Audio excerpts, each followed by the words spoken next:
નમસ્કાર.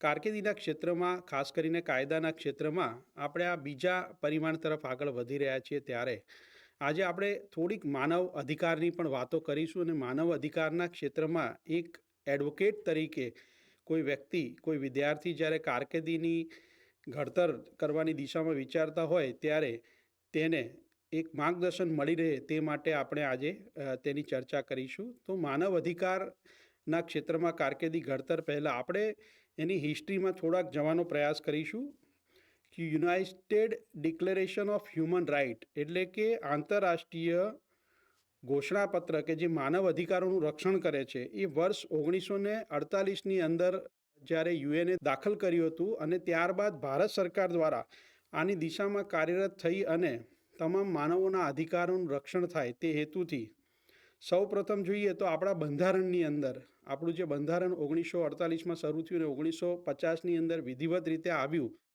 ત્યારે આ ભારતનું આપણું જે બંધારણ છે એ બંધારણની અંદર ફંડામેન્ટલ રાઇટ્સ એટલે કે મૂળભૂત અધિકારો જેને આપણે જોઈએ તો અહીંયા કલમ 12થી માંડી અને 35ની અંદર મૂળભૂત અધિકારોનો સમાવેશ કરવામાં આવ્યો છે. કારણ કે એક વિદ્યાર્થી જ્યારે કારકિર્દી ઘડતર માટે કાયદાના ક્ષેત્રમાં આગળ વધવા માંગતો હોય ત્યારે એને એ ખબર હોવી જોઈએ કે હું જ્યારે માનવ અધિકારિતાના ક્ષેત્રમાં વકીલ એટલે કે એડવોકેટ તરીકે જ્યારે હું મારી કારકિર્દી બનાવીશ ત્યારે મારા વ્યક્તિત્વમાં અથવા મારા અભ્યાસમાં અથવા મારી અન્ય કઈ કૌશલ્યમાં શું શું વિશેષતા હોવી જોઈએ. તો અહીંયા આપણી માટે જે ભારતનું બંધારણ છે એ મૂળભૂત છે. ભારતના સંવિધાને જે મૂળભૂત અધિકારો આપ્યા છે જેમ કે વાણી સ્વાતંત્રતાનો, વિચાર સ્વાતંત્રતાનો, મુક્ત રીતે વ્યવસાય કરવાનો, કોઈ પણ ધર્મને પાલન કરવાનો, આ સિવાય ઘણા બધા આપણા જે મૂળભૂત અધિકારો છે એની અંદર આપણે જોઈએ તો એના રક્ષણ માટે આપણને એક વકીલ તરીકેનો આ અધિકાર છે. દાખલા તરીકે હાલના ક્ષેત્રમાં જોઈએ તો જેમ જેમ આપણા બંધારણ પછી 1993ની અંદર ભારત સરકારે NHRCની રચના કરી.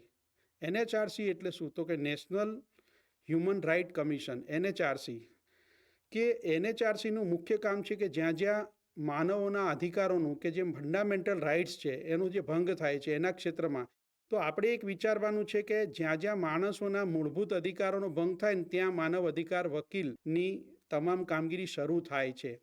એ પછી કોઈ પણ બાળકથી માંડી એટલે કે બાળકના જન્મથી માંડી ભૂખનો એટલે કે રાઇટ ટુ ફૂડ, બરોબર છે, રાઇટ ટુ લિટરેસી. આપણે જ્યારે શિક્ષણના ક્ષેત્રમાં છીએ ત્યારે રાઇટ ટુ એજ્યુકેશન એક્ટની પણ વાત કરી શકાય કે ધોરણ 1થી 8 સુધીનું મફત પ્રારંભિક શિક્ષણ મેળવવું એ આપણા સંવિધાન દ્વારા અને રાઇટ ટુ એજ્યુકેશન એક્ટ દ્વારા આપણે મફત ફરજિયાત શિક્ષણનો અધિકાર આપ્યો છે.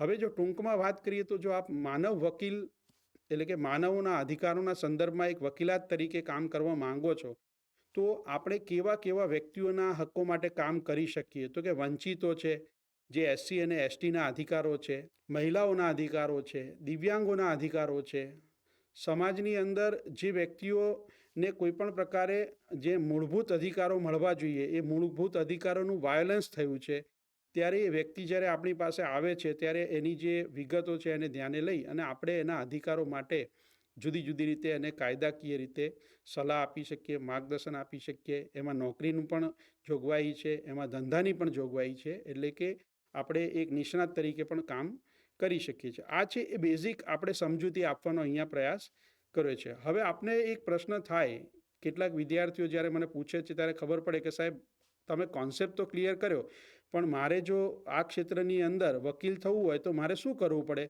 તો બહુ સિમ્પલ વાત છે કે કોઈપણ વિદ્યાર્થી જ્યારે પોતાનું ધોરણ 12નું શિક્ષણ પૂર્ણ કરે છે અને કોઈપણ વિદ્યા શાખા હોય, એ BA હોય, BSc હોય, BBA હોય, BCom હોય કે LLB હોય, એની ડિગ્રી પૂર્ણ કરે ત્યારબાદ એણે બે પ્રકારના કોર્સ કરવા પડે. એટલે કે માસ્ટર જો અનુસ્નાતક કરવું હોય તો માનવ અધિકારિતાના ક્ષેત્રમાં એણે માસ્ટર ડિગ્રી પ્રાપ્ત કરવી પડે અને જો ગ્રેજ્યુએશન કોઈ પણ સ્નાતક હોય BA, BSc, BCom, BBA અથવા LLB તો એ પૂર્ણ કર્યા પછી ડિપ્લોમા ઇન હ્યુમન રાઇટ્સ એટલે કે માનવ અધિકારતાના ક્ષેત્રમાં PG ડિપ્લોમા જો એ કરે તો પણ આપણે એની અંદર એ વિદ્યાર્થી આગળ વધી શકે છે અને પોતાનો અભ્યાસ પૂર્ણ કરી શકે છે. એટલે બહુ સિમ્પલ છે કે 12મા પછી સ્નાતક અને ત્યાર પછી PG diploma in human rights કરીએ તો આપણે એ અભ્યાસ કરી શકીએ છીએ.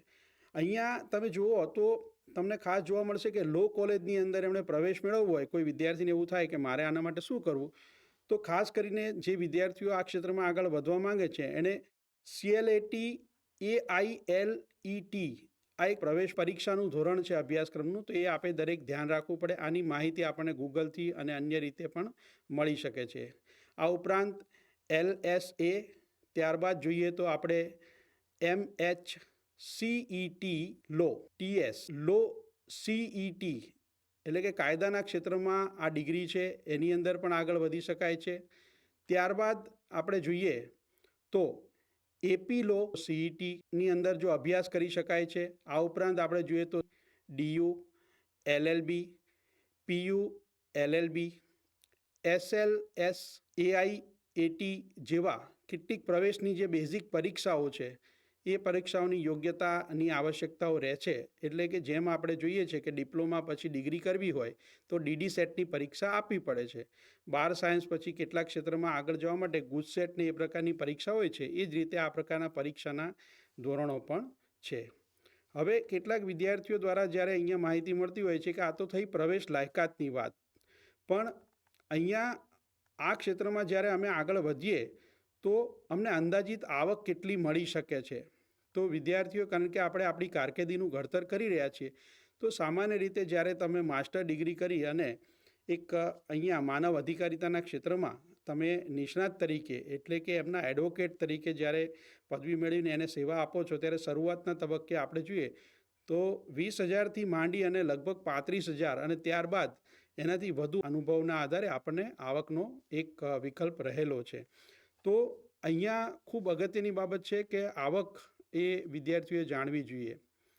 ત્યારબાદ વિદ્યાર્થીઓને ખાસ અહીંયા આપણે જોઈએ તો ઘણા વિદ્યાર્થીઓની આર્થિક સ્થિતિ એવી હોય છે અથવા એવા ક્ષેત્રમાંથી આવતા હોય છે કે જ્યાં વધારે ભાઈ બહેનો એકસાથે અભ્યાસ કરતા હોય, તો સરકારની બીજી શિષ્યવૃત્તિ અથવા લોન સહાય શું ઉપલબ્ધ છે તેની માહિતી પણ અત્રે સમગ્ર શિક્ષા વિદ્યા સમીક્ષા કેન્દ્ર અહીંયા અમારા સ્ટુડિયોના માધ્યમથી અમે આપને કહેવા માંગીએ છીએ. તો શિષ્યવૃત્તિના સંદર્ભમાં આપણે જોઈએ તો જે વિદ્યાર્થીઓ અથવા જે વ્યક્તિઓ પોતાની કારકિર્દી એ માનવ અધિકારિતાના ક્ષેત્રમાં આગળ વધવા માંગે છે, એટલે કે કાયદાના ક્ષેત્રમાં, તો એમણે આપણે જોઈએ તો પ્રથમ આદિત્ય બિરલા શિષ્યવૃત્તિ, GEV મેમોરિયલ મેરિટ શિષ્યવૃત્તિ, આ બંને શિષ્યવૃત્તિનો લાભ વિદ્યાર્થીનો ઉપલબ્ધ છે.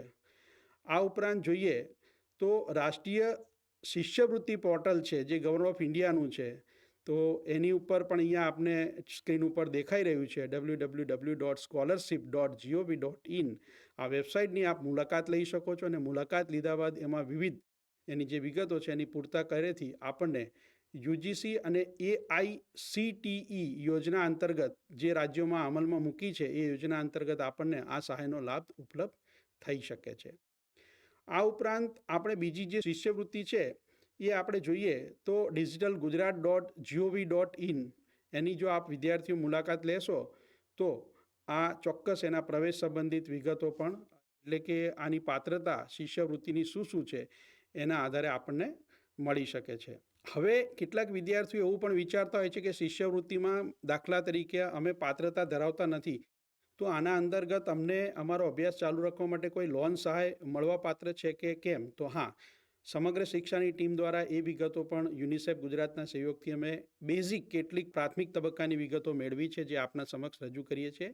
વિદ્યાલક્ષ્મી જે યોજના છે www.vidyalakshmi.co.in એટલે કે શૈક્ષણિક લોન સહાય મેળવવા માંગતા જે વિદ્યાર્થીઓ છે એ વિદ્યાર્થીઓ માટે આ એક પોર્ટલ છે. આ પોર્ટલની સેવાઓના માધ્યમથી તેઓ નાણાં મંત્રાલયના જે ઉચ્ચ કક્ષાનું જે શિક્ષણ વિભાગ છે એના માધ્યમથી આ પ્રકારની જે લોન સહાય છે એના માટે એપ્લાય કરી શકે છે અને એનો લાભ મેળવી શકે છે.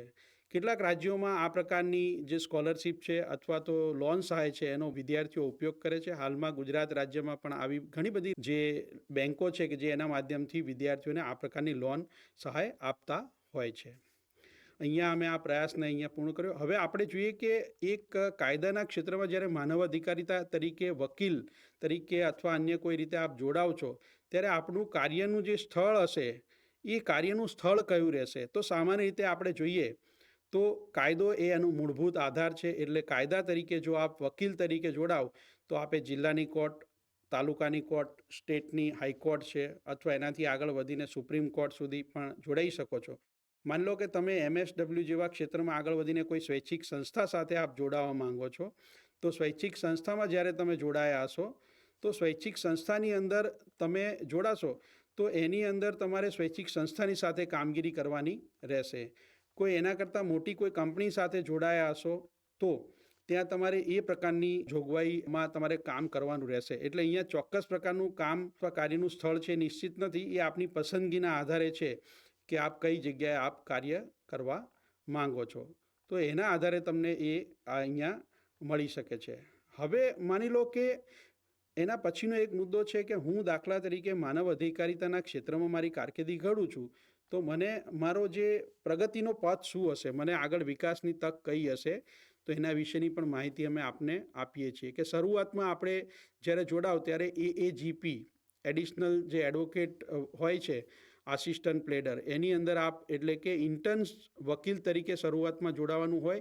ત્યાર પછી જુનિયર એસોસિએટ, ત્યાર પછી જો આપનું પ્રમોશન થાય એના આધારે એસોસિએટ, પછી સિનિયર એસોસિએટ, અથવા બીજા વિકલ્પ તરીકે આપણે જોઈએ તો ઇન્ટર્ન, જુનિયર એડવોકેટ, એડવોકેટ અને સિનિયર એડવોકેટ તરીકે એટલે કે વરિષ્ઠ એડવોકેટ તરીકે આપણે પ્રગતિના સંદર્ભમાં આગળ વધી શકો છો.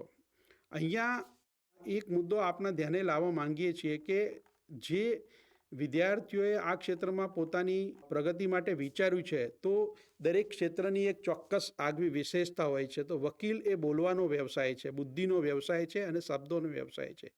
એટલે આપનું વ્યક્તિત્વ એવું હોવું જોઈએ કે આપ લોકોને મદદરૂપ થઈ શકો. આપના અભ્યાસ દ્વારા, આપની વાકછટા દ્વારા, આપના જે અભ્યાસના માધ્યમથી લોકોને કન્વિન્સિંગ કરવાનો પાવર, એટલે કે એડેપ્ટેબિલિટી અને એડજસ્ટમેન્ટની સાથે સાથે આપ વાકચાતુર્યથી એ મુદ્દા એટલે કે બેસ્ટ કોમ્યુનિકેશન સ્કિલ હોય તો એ અપેક્ષિત છે કે જે આપ યોગ્ય રીતે આપના મુદ્દાઓ છે એ રજૂ કરી શકો. કારણ કે ઘણા વિદ્યાર્થીઓ અંતર્મુખી પ્રતિભા ધરાવતા હોય છે. અહીંયા બોલવાનો વ્યવસાય છે. તમારે કાયદાનો અભ્યાસ કરી લોકોના હકોના રક્ષણ માટે તમારે જે પણ જગ્યા છે ત્યાં તમારે સોગંદનામું રજૂ કરવું પડે, એને તમારે જરૂરી એવિડન્સ રજૂ કરવા પડે, એને કોર્ટમાં સાબિત કરવા માટે, તમારો પક્ષ મૂકવા માટે વારંવાર ચોક્કસ પ્રકારની આધાર પુરાવા સાથેની દલીલો રજૂ કરવી પડે. બોલવાનું છે ત્યારે એને ખૂબ સારી રીતે, વૈધાનિક રીતે બોલવાનું છે. એટલે એ બધી બાબતોને ધ્યાનમાં રાખતા અહીંયા આ ક્ષેત્રમાં જે પણ લોકો અથવા જે વિદ્યાર્થીઓ પોતાની કારકિર્દી ધરાવવા માંગે છે અથવા ઘડતર કરવા માંગે છે એમના માટે ખૂબ સારી તકો છે. અહીંયા નાણાંનું રોકાણ બહુ ઓછું છે. એટલે પોતાના વ્યવસાય તરીકે કોઈ પોતે લીગલ એડવાઇઝર તરીકે જોડાવા માંગે છે તો પણ એક નાનકડી ઓફિસ દ્વારા એ લીગલ એડવાઇઝર તરીકે કામ કરી શકે છે. બરોબર છે. દાખલા તરીકે મહિલા કોર્ટ હોય છે, મેરેજને લગતા ડિસ્પ્યુટ હોય છે, અન્ય કોઈ ફેમિલી કોર્ટ છે, તો એની અંદર પણ આ રીતે આપ આપની કારકિર્દી ધરાવી શકો છો અથવા આગળ વધારી શકો છો. હવે મિત્રો, આપણને એ થાય છે કે આના માટે કઈ કઈ યુનિવર્સિટીઓ અથવા કઈ કઈ સંસ્થાઓ છે કે જેની અંદર અમે આ અભ્યાસક્રમ કરી શકીએ. તો પહેલાં આપણે સરકારી જે સંસ્થાઓ છે એની વાત કરીશું. આપણા ગાંધીનગરના જ આંગણે GNLU ગુજરાત લો યુનિવર્સિટી છે, એના કેમ્પસની અંદર આ પ્રકારની સુવિધા ઉપલબ્ધ છે. આ ઉપરાંત દિલ્હી યુનિવર્સિટી છે, એની અંદર આ સુવિધા ઉપલબ્ધ છે. ઓસ્માનિયા યુનિવર્સિટી હૈદરાબાદની અંદર પણ આ પ્રકારની સુવિધા ઉપલબ્ધ છે કે જેમાં તમે આ અભ્યાસક્રમ કરી શકો છો. ગવર્મેન્ટ લો કોલેજ કોઝિકોડની અંદર પણ આ પ્રકારની વ્યવસ્થા ઉપલબ્ધ છે. Indian institute of legal studies પશ્ચિમ બંગાળની અંદર પણ આ સુવિધા ઉપલબ્ધ છે. ઉપરાંત Uttarakhand open university, HNGU Patan, Gujarat યુનિવર્સિટીની અંદર પણ જો આપ આપની કારકિર્દી અભ્યાસક્રમ આ ક્ષેત્રમાં આગળ જવા માંગતા હોય તો આપ અભ્યાસ કરી શકો છો. ગુજરાતની અંદર અને નેશનલ લેવલે ઘણી બધી એવી પ્રાઇવેટ સંસ્થાઓ અને યુનિવર્સિટી છે કે જેની અંદર તમે તમારો અભ્યાસક્રમ કરી શકો છો. શરૂઆત આપણે કરીએ તો LJ કોલેજ ઓફ લો, એની અંદર પણ આ વ્યવસ્થા છે. ક્રાઇસ્ટ કોલેજ ઓફ લો બેંગાલુરુ, આની અંદર પણ આ વ્યવસ્થા ઉપલબ્ધ છે. NEF લો કોલેજ ગૌહાટી, એની અંદર પણ આ સુવિધા ઉપલબ્ધ છે. MET યુનિવર્સિટી નોઈડા, એની અંદર આ સુવિધા ઉપલબ્ધ છે. ગ્રેસ કોલેજ રાજકોટની અંદર પણ આ કાયદાના ક્ષેત્રમાં આગળ વધવા માટેની સુવિધા છે. Ashoka law college Jammu and Kashmir, એની અંદર પણ આ સુવિધા ઉપલબ્ધ છે. GD ગોયંકા યુનિવર્સિટી ગુડગાંવ, એમાં પણ આ સુવિધા ઉપલબ્ધ છે. BMS કોલેજ ઓફ લો બેંગાલુરુ, એની અંદર પણ આ સુવિધા ઉપલબ્ધ છે. નવરચના યુનિવર્સિટી વડોદરામાં પણ આ સુવિધા ઉપલબ્ધ છે. IILM યુનિવર્સિટી ગુરુગ્રામ, એની અંદર પણ આ સુવિધા ઉપલબ્ધ છે.